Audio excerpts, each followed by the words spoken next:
Good morning, everybody, and welcome to Confidence. What is confidence? Do you have it? How do you get it? Do you want it? How do you build on it? If any of these are an interest, this next 15 minutes is for you. I'm Miss Chrissy D with the PNK Files, helping you prepare for when life happens. And this is Darlene Turner with VictimToVictory, and together we're thePerspective. Good morning, everyone. So confidence, it's not actually something that we just have. It's something that we just have. It's something we create. It's a belief in ourselves. It's a feeling of certainty that we can accomplish whatever we set our mind to, and being able to be adaptable and just being able to ride the waves sometimes. Yes. And how do we get it? Are we raised with it? Where does it come from? Well, I guess from my experience, I actually was raised with, I had 5 older brothers, so they didn't just say, oh, go sit over there, you're a girl. They're just like, come on, we're doing this. And so I never really knew that I couldn't do something. I just was glooped in, and we just accomplished whatever needed to be accomplished. So I grew up with that feeling of I can pretty much do anything the boys can do. But when I went into my first marriage, that kind of changed a lot. I was in it 17 years, which was abusive. And he kind of just always was putting me down. You're not smart enough. You're not enough, whatever it was. And after so long of hearing that voice in my head, it became who I identified myself with. And that confidence that I was born with, I really kind of lost it for a good period of time. And it took me a lot of growth and work to kind of get back to where I'm at. Yeah. And I think for a lot of us, myself included, we weren't raised with it. It just wasn't something that we even knew about. What you went through in your marriage, that's how I grew up. So when I got into my late 20s and my early 30s, I started doing a lot of workshops. I had a friend tell me that I should go to Anthony Robbins' Personal Power. And I've got to say, I got a lot out of that. I still have the book today.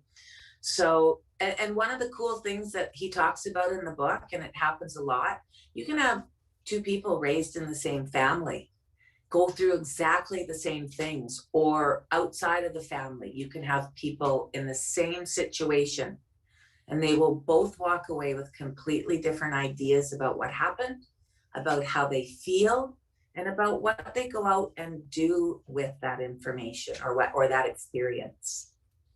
Yeah, and I think that narrator in our head that is that I can't or I can really creates that big place where you can accomplish what you're moving into.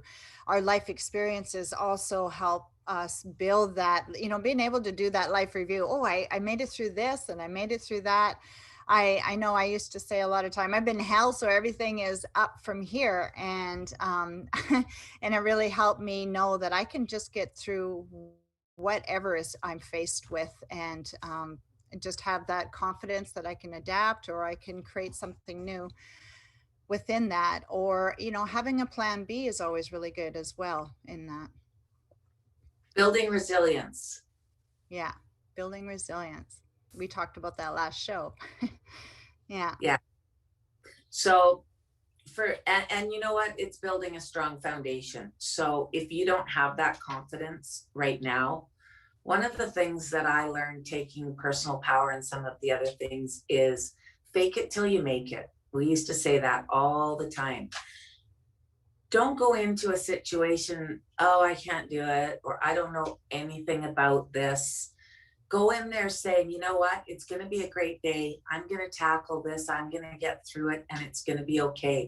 And the more you fake it and go through it, now you're replacing those old files and those old things in your head or in your belief system that doesn't give you confidence. Absolutely. And, being able to pay attention to, what it is that, like you said, what's that voice in our head? Are we telling us that we can do it? Or is it, even your voice?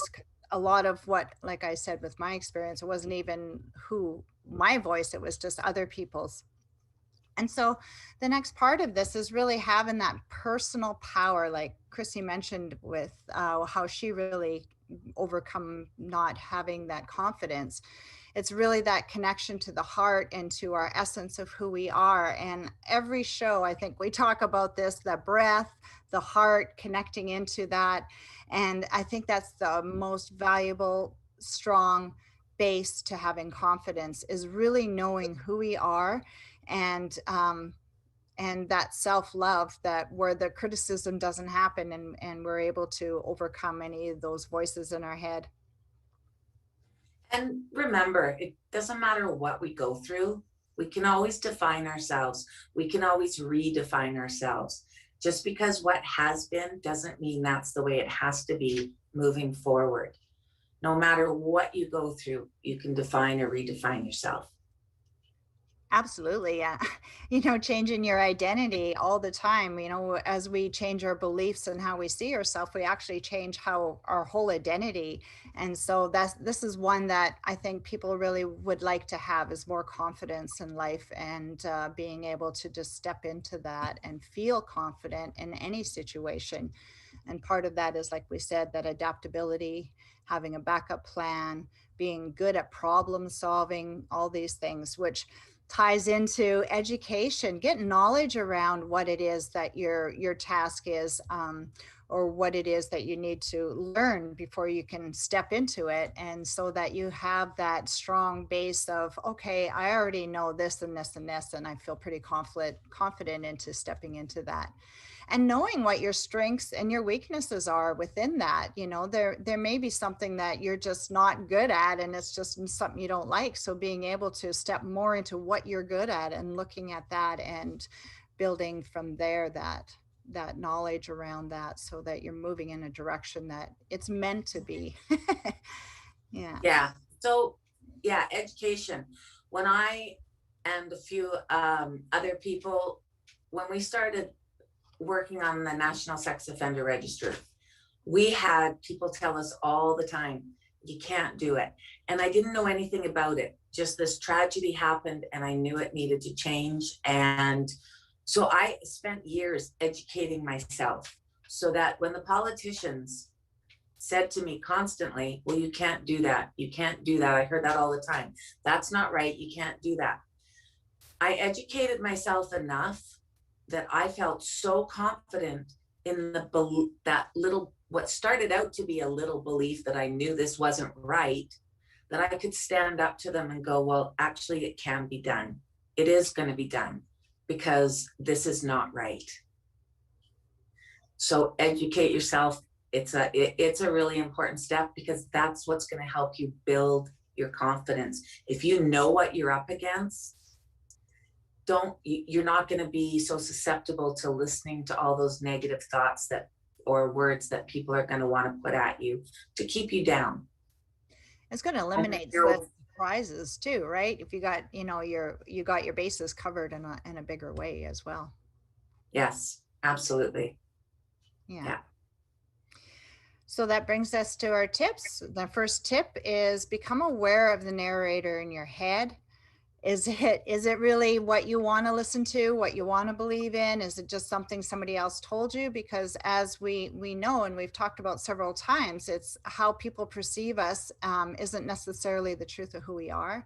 So really start turning your can'ts into I cans, and being kind to yourself, not criticizing yourself. And if you do have somebody that is criticizing some of your work, also be open to that, because that's how we learn and grow. It's like confidence isn't just about I get it all right.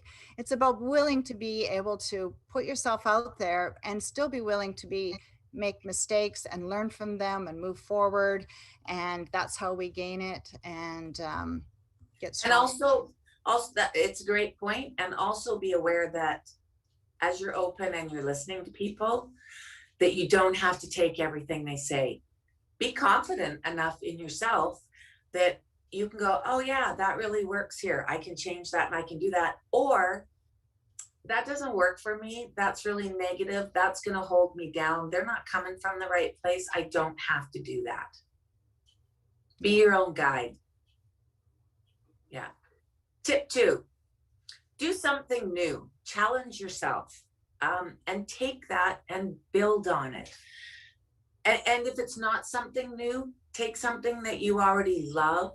Maybe you're not good at it or a little bit good at it, and challenge yourself to build on it. So that's what helps build a strong foundation. If you can walk away from doing something that you feel good about, that's going to help your confidence. Do something that people can't take away from you. Yeah, I love that. And sometimes, you know what? It's even as simple as just going to the gym and building some muscles and getting strong physical strength from the physical, and it helps give us mental and other strengths, and know that we can accomplish getting stronger, getting confidence, and all of that within that. Yeah, it doesn't have to be a cause, or it doesn't have to be work. It's great. Do something for yourself. I'm personally doing that right now. I've gone back to the gym. I've hired a personal trainer twice a week. I set some pretty strong goals. And as a lot of you know, I don't usually do much for me. I'm all about helping everybody else. So this is something I'm doing for me, and I get stronger and more confident every day, and it makes me feel good. The more I feel good, the stronger my foundation is. The more confident I am, the more I can help other people. And you do. Yeah, you're a force to be reckoned with, I tell you.